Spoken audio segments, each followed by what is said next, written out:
Good morning, students. I am well here, and I hope all of you are also well at your home. All of you are studying. You might have seen the last lecture in which we have discussed the question answers of chapter number 6. Today we are here to start chapter number 7, that is conservation of plant and animal. So let us start our chapter, that is conservation of plant and animal.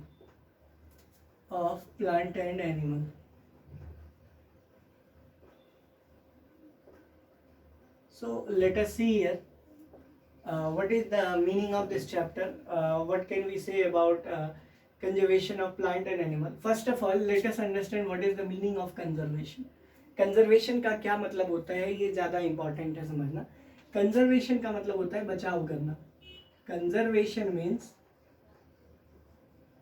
Means बचाव.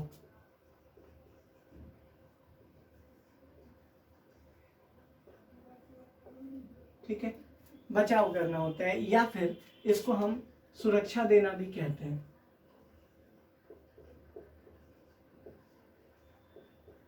तो सुरक्षा देना या बचाव करना क्या होता है, कंजर्वेशन कहलाता है. आई होप क्लियर है, यहाँ तक कोई प्रॉब्लम नहीं है. जब भी हम सुरक्षा देने की बात करेंगे या कंजर्व करने की बात करेंगे तो हम इसी की बात करते हैं, कंजर्वेशन की ही बात करते हैं. आई होप क्लियर है यहाँ तक.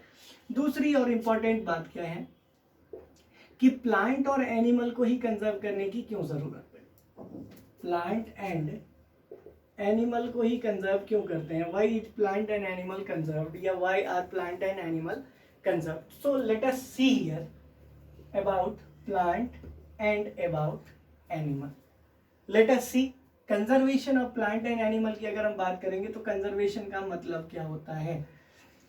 कंजर्वेशन का मतलब होता है बचाव करना. और जब हम प्लांट और एनिमल की बात कर रहे हैं तो हम सीधा सीधा एक बात जानते हैं बस कि दे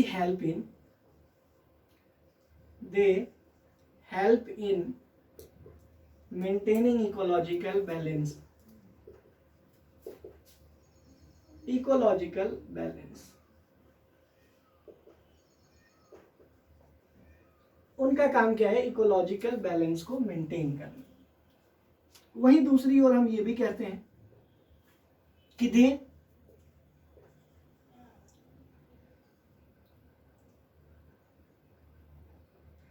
हेल्प या मेंटेन द फूड चेन. तो कहीं ना कहीं इनको कंजर्व करने की जरूरत है. प्लांट का दूसरा नाम क्या है, या अगर हम बात करें साइंटिफिक टर्म में तो प्लांट को कहते हैं फ्लोरा और एनिमल को कहते हैं फौना. फ्लोरा का मतलब क्या है, प्लांट किंगडम. क्या है, प्लांट किंगडम. और फौना क्या है, animal kingdom.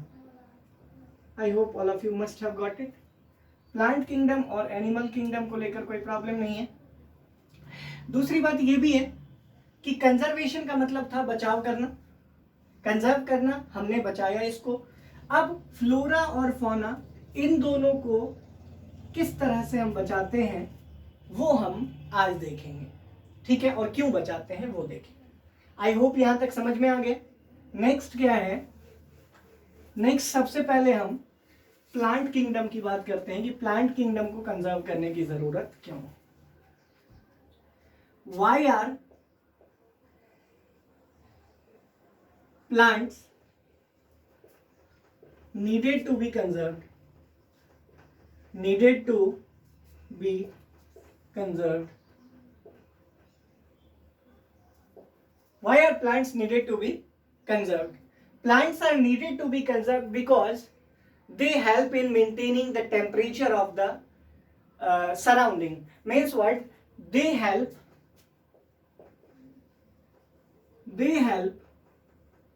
in maintaining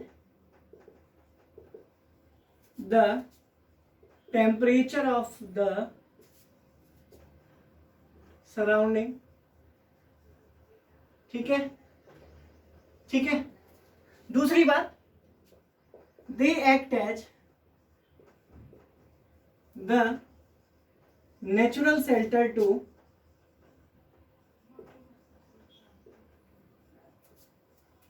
to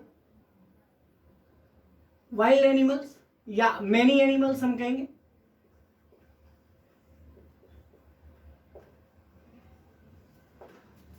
they provide each and everything useful for our livelihood. Means what, कि they provide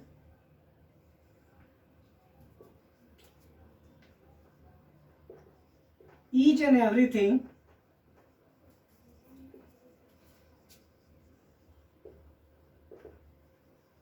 for our livelihood।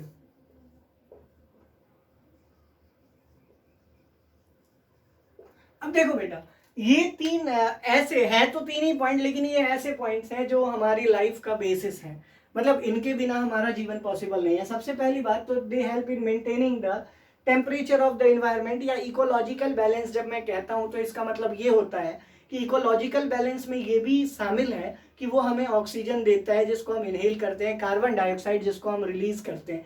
I hope आपको समझ में आ रहा होगा।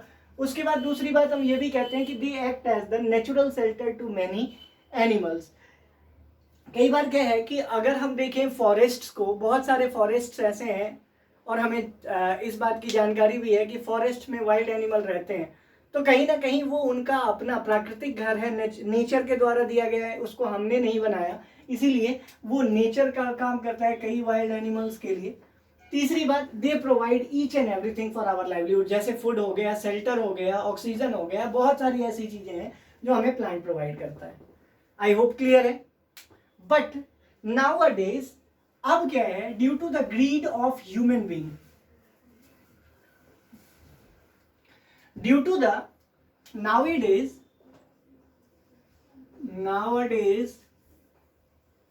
due to the greed of human being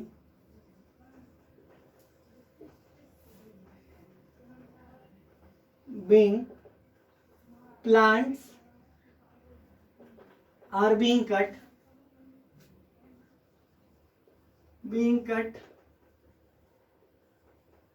mercilessly।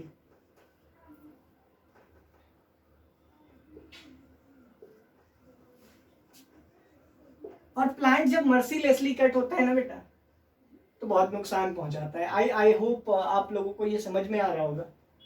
अब mercilessly cut हो रहा है मतलब बड़े पैमाने पर हम काट रहे हैं, इसीलिए इसका एक सेपरेट नाम देते हैं, deforestation is practice nowadays. Deforestation is practiced nowadays।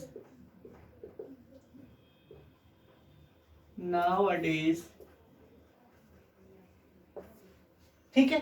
अब डिफॉरेस्टेशन इज प्रैक्टिस नाउअडेज, इसका मतलब क्या है कि अगर हम डिफॉरेस्टेशन का मतलब समझ जाए तो शायद इस पूरे सेंटेंस का मतलब हमें समझ में आ जाएगा। डिफॉरेस्टेशन का मतलब होता है द कटिंग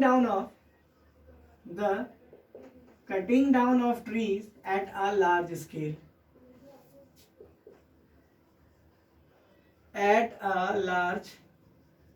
scale। अगर बड़े पैमाने पर हम ट्रीज को कट करते हैं, वही क्या कहलाता है, डिफॉरेस्टेशन। आई होप क्लियर है। मीन्स व्हाट, कि जब भी हम डिफॉरेस्टेशन की बात करेंगे तो हम ये कहेंगे कि it is the cutting down of trees at large scale. अब यहां पर क्या है कि इससे नुकसान क्या होता है, और नुकसान को हम क्या कहते हैं, कॉन्सिक्वेंसेज ऑफ डिफॉरेस्टेशन।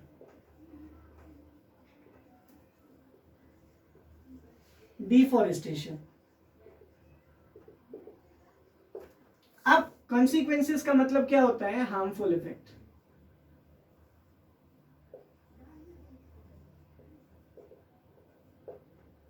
क्योंकि यहां इफेक्ट्स हैं तो इसीलिए हार्मफुल इफेक्ट्स। सबसे पहली बात जो हार्मफुल इफेक्ट आएगा वो इंक्रीज इन टेम्परेचर का होगा। उससे भी पहले अगर हम बात करें तो सॉइल को रूट पकड़ कर रखता है, अगर प्लांट ही हटा देंगे तो सॉइल को पकड़ कर रखने वाला कोई नहीं है, तो हम कहेंगे क्या कि it causes consequences of deforestation में सबसे पहला कंसिक्वेंस क्या है, it causes deforestation. It causes deforestation. Deforestation का मतलब क्या होता है बेटा, इट कॉजेज डिफॉरेस्टेशन में सॉइल इरोजन। यहां हम सॉइल इरोजन की बात करेंगे। अब यहां पर एक और बात है कि सॉइल इरोजन क्या होता है। जब हम सॉइल इरोजन की बात करते हैं तो सॉइल इरोजन के बारे में हम कहते हैं कि soil erosion it is the removal of top layer of the soil. Top layer of the soil of soil by either wind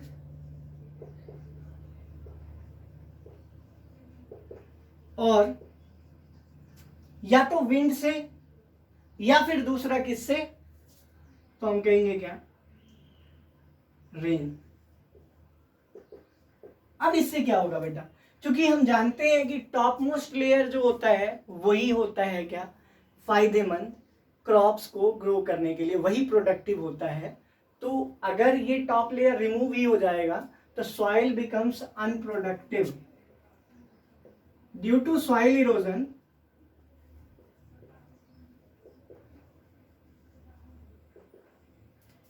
soil becomes unproductive.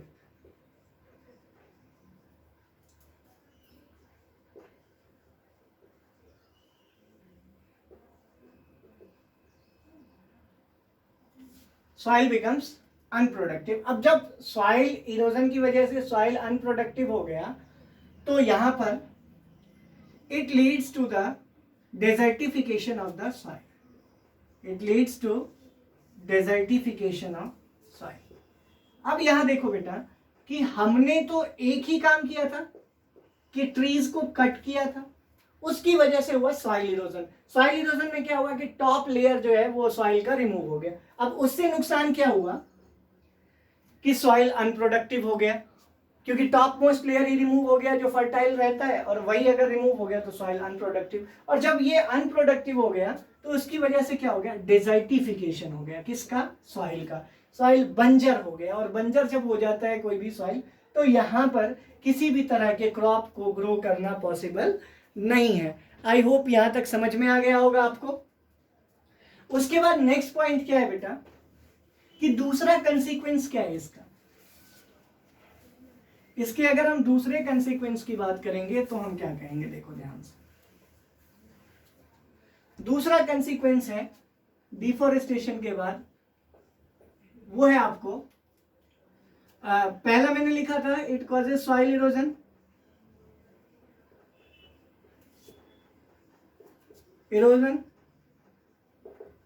अब देखो बेटा डिफॉरेस्टेशन की वजह से प्लांट्स नहीं होंगे, और जब प्लांट्स नहीं होंगे तो एयर भी नहीं होगा, और एयर जब नहीं होगा तो कहीं ना कहीं टेम्परेचर में बढ़ोतरी होगी। मीन्स व्हाट कि टेम्परेचर बढ़ेगा, और टेम्परेचर जब बढ़ जाएगा तो कहीं ना कहीं हीट जो है वो बढ़ जाएगी पृथ्वी पर, जिससे हमारा रहना जो है वो कम से कम मुश्किल हो जाएगा। आई होप आपको समझ में आ रहा होगा। दूसरा पॉइंट हम क्या कहेंगे कि deforestation causes increase in temperature, causes increase in temperature. ठीक है, डिफॉरेस्टेशन की वजह से क्या होता है, इंक्रीज इन टेम्परेचर। तीसरी बात कि डिफॉरेस्टेशन रिड्यूसेस द रेनफॉल। देखो बेटा कभी भी अगर बारिश होती है तो बारिश में जो है वो मूविंग एयर या विंड का बहुत अधिक महत्व होता है, क्योंकि वही वाटर वेपर के साथ ऊपर की ओर जाता है। और जब यहां पर मैं आपको बता रहा हूं कि फॉरेस्ट ही नहीं होगा तो क्या विंड होगा, नहीं। और जब विंड ही नहीं होगा तो क्या ऊपर जाएगा जो वाटर वेपर है, नहीं जा पाएगा। और जब वाटर वेपर ऊपर नहीं जाएगा तो रेनफॉल में कमी आएगी या नहीं आएगी, बिल्कुल आएगी। तो हम यहां कह सकते हैं कि डिफॉरेस्टेशन कॉजेज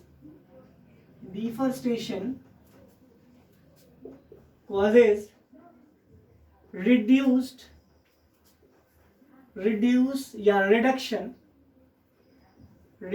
in rainfall या reduction of rainfall। I hope clear है।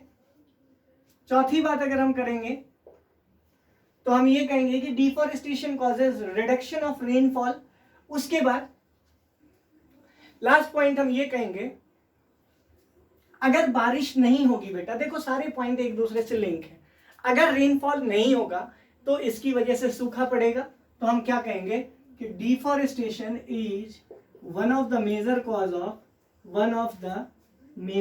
Of drought, cause of drought.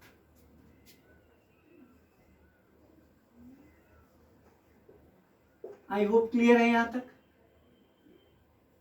कोई प्रॉब्लम नहीं है। यहां एक बार फिर से देख लीजिए, दूसरा पॉइंट क्या था, इट कॉजेस सॉइल इरोजन, दूसरा deforestation causes increase in temperature, क्योंकि पेड़ पौधे ही नहीं होंगे तो टेम्परेचर तो बढ़ेगा। तो तीसरी बात यह है कि deforestation causes reduction in rainfall, बारिश में कमी आएगी। उसके साथ चौथा क्या है, it is one of the major cause of drought, जब बारिश ही नहीं होगी तो सूखा तो पड़ेगा ही, तो सूखे का भी एक प्रमुख कारण क्या है, डिफॉरेस्टेशन। आई होप क्लियर है। तो यहां से एक चीज हमें ये ध्यान में रखनी चाहिए कि we should not practice deforestation, we should not practice deforestation,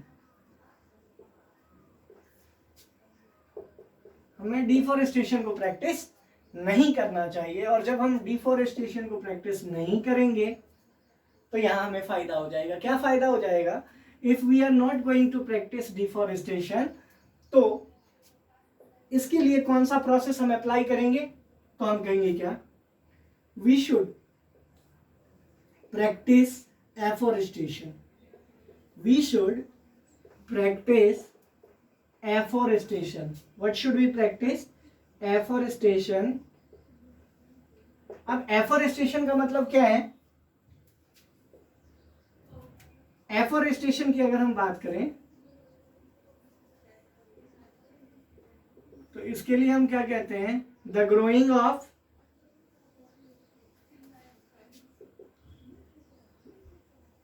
plants at a large scale, बड़े पैमाने पर प्लांट को लगाना क्या कहलाता है, एफोरेस्टेशन। और यहां से एक और हमें अगर ध्यान रखने की बात है तो हम ये कहेंगे कि afforestation helps in overcoming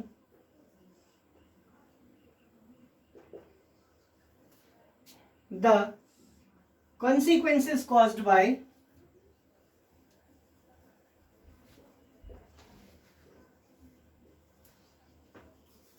deforestation। ठीक है बेटा, यहां पर एक चीज देख लीजिए कि consequences ऑफ डिफॉरेस्टेशन क्या था, इसकी वजह से सॉइल इरोजन हो रहा था, इसकी वजह से इंक्रीज इन टेम्परेचर हो रहा था, इसकी वजह से रिडक्शन ऑफ रेनफॉल हो रहा था, साथ ही साथ इसकी वजह से ये एक प्रमुख कारण था जिसकी वजह से ड्राउट हो रहा था, तो क्रॉपिंग भी नहीं हो पाती। इन सब को ओवरकम करने के लिए एकमात्र रिसोर्स काफी है, एकमात्र प्रैक्टिस काफी है, और वो प्रैक्टिस है आपको एफोरेस्टेशन का। अब यहां पर समझना ये जरूरी है कि एफोरेस्टेशन होता क्या है। एफोरेस्टेशन की अगर हम बात करेंगे तो हम कहते हैं कि बड़े पैमाने पर पेड़ पौधों को लगाना एफोरेस्टेशन कहलाता है। और अगर हम एफोरेस्टेशन को प्रैक्टिस करते हैं तो कहीं ना कहीं जितने भी कंसिक्वेंसेस हो रहे हैं डिफोरेस्टेशन की वजह से, तो वो सभी चीजें सही हो सकती हैं। आई होप ये समझ में आ गया होगा। एफोरेस्टेशन कहीं ना कहीं इकोलॉजिकल बैलेंस को भी मेंटेन करने में हमारी मदद करता है। आई होप आपको ये समझ में आ गया होगा। आज के लिए इतना ही। अगले क्लास में जब हम मिलेंगे तो इससे आगे इस चैप्टर को और एक्सप्लोर करेंगे। फौना या एनिमल्स को कैसे बचाते हैं और क्यों बचाते हैं उसके बारे में पढ़ेंगे। Till then stay home, stay safe, God bless you.